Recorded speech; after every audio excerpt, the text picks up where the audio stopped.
Government of India का budget session आज से शुरू हो चुका है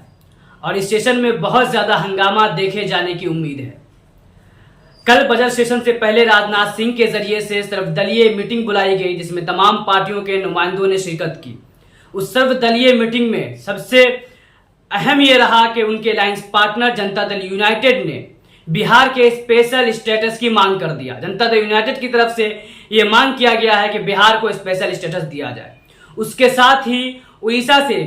बीजेडी के लीडरान ने भी ये डिमांड किया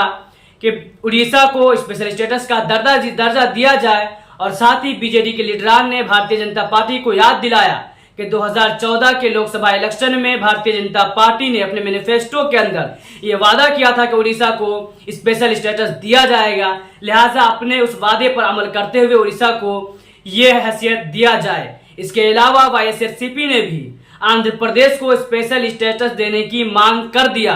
और खास बात यह रही कि उस मौके पर टीडीपी जो कि भारतीय जनता पार्टी की एक अहम अलायंस पार्टनर होने के साथ साथ हमेशा से आंध्र प्रदेश के स्पेशल स्टेटस के लिए आवाज उठाने वाली पार्टी मानी जाती रही है, उनके लीडरान आंध्र प्रदेश को स्पेशल स्टेटस देने की मांग पर खामोश रहे हैं। लेकिन उम्मीद की जा रही है कि तीन पार्टियों की तरफ से तीन स्टेटस को स्पेशल स्टेटस तीन राज्यों को देने की मांग हो जाने के बाद अब सेशन में भी ये मांग मजबूती से उठेगी और इस पर हंगामा होगा। इसके साथ अपोजिशन पार्टियों की तरफ से कांग्रेस पार्टी ने भी मुल्क के कई अहम तरीन मुद्दों को, कई अहम तरीन टॉपिक को उस मीटिंग में रखा और ये कहा है कि हम चाहते हैं कि इन टॉपिक्स के ऊपर सेशन में बहस हो, सेशन में गुफ्तगू हो। जिन टॉपिक्स को रखा गया है उसमें नीट का मामला है, उसमें पेपर लीक का मामला है, उसमें यूपीएससी के अंदर होने वाले घोटाले का मामला है, उसमें बेरोजगारी का मामला है, उसमें मणिपुर का इशू है और उसके अंदर सीबीआई का जो मिसयूज होता हुआ देखा गया है पिछले कुछ सालों के अंदर,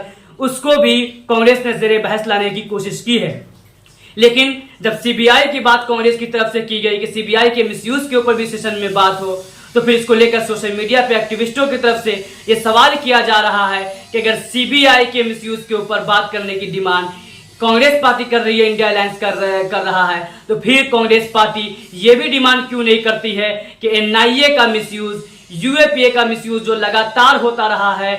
जर्नलिस्टों के खिलाफ, एक्टिविस्टों के खिलाफ, अलग अलग कम्युनिटी ऑर्गेनाइजेशन के खिलाफ, उस पर भी बहस हो कि क्या एनआईए का मिसयूज जो हो रहा है उस पर रोक लगनी चाहिए या नहीं, और क्या यूएपीए अभी भी इस मुल्क के लिए जरूरी है या मुल्क के लिए गैर जरूरी है। इस सोशल मीडिया पर एक्टिविस्टों की तरफ से इंडिया अलायंस पर और कांग्रेस पर सवाल खड़ा किया जा रहा है। अब आने वाले दिनों में ये देखना होगा कि क्या भारतीय जनता पार्टी, क्या गवर्नमेंट ऑफ इंडिया अपोजिशन पार्टियों की तरफ से जिन मौजूद, जिन टॉपिक्स पर डिस्कशन के लिए कहा गया है उस पर डिस्कशन करने को तैयार होती है, उस पर बहस पार्लियामेंट के अंदर देखी जाती है, या फिर पिछले सेशन की तरह ही इंडिया अलायंस का हंगामा जारी रहेगा और हुकूमत अपने तौर पर आगे बढ़ती रहेगी। और साथ में ये भी देखना होगा कि अपने अलायंस पार्टनर के डिमांड, खासतौर पर जनता दल यूनाइटेड के बिहार को स्पेशल स्टेटस देने के डिमांड को भारतीय जनता पार्टी किस तरह डील करती है और क्या इस सेशन में इस पर बहस हो पाती है या फिर किसी और तरीके से जनता दल यूनाइटेड को खामोश किया जाता है।